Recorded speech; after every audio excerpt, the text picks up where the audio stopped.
The topic of this video is analyzing the graph of a rational function. This is a continuation of the previous video.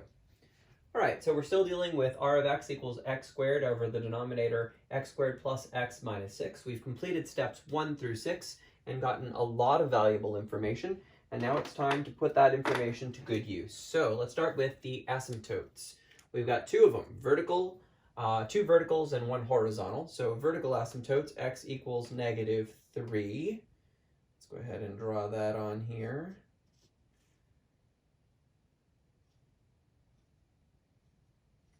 All right, the other vertical asymptote was at x equals 2. Draw that.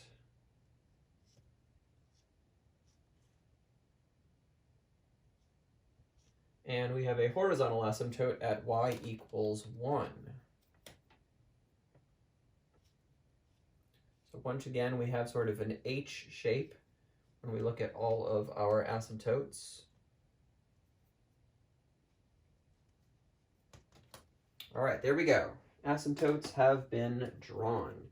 All right, the next thing we want to do is put the points that we know happen to be on our graph. For example, we know that the point 0, 0 is one of the points on our graph. It's right here. And we also learned that the graph will touch 0, 0 and then bounce away. So I'll put a little t there just to remind us that it's going to touch that and then bounce away. All right, another point we know is that this graph is going to cross our horizontal asymptote y equals 1 at the ordered pair 6, 1. So we'll go ahead and put that point right there on our graph. This is the point 6, 1. And we got ourselves 4 points from step 6. So -4, positive 2.6 repeating. That would be approximately here. And -1, negative 0.16 repeating. So that would be 1 to the left of the origin and then just a little bit down. +1, negative 0.25. So that'd be approximately here.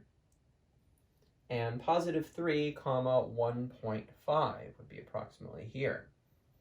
All right, so we've got 6 points. Now we have to find a way to connect them to each other and approach all of the asymptotes. Remember, we already crossed our horizontal asymptote at the only place that we're allowed to do so. So that means the rest of our curves cannot cross any of our blue dashed lines.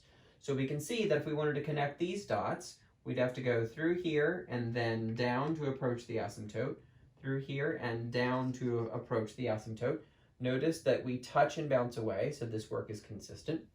At our vertical asymptotes, we discovered that if it was up on the left, it would be down on the right and vice versa. So since we went down on the left side of this asymptote, we have to be going up on the other side, and we have to go through this point, and we have to cross here, and then approach our horizontal asymptote on that side. So this tells us what that part of our graph is going to do. And then finally over here, if we're down on the right, then we must be up on the left side. We have to go through this point and we have to approach our horizontal asymptote. And with that, we've put all the pieces of the puzzle together and we have created our final answer for this graph. This is the graph of our function r of x.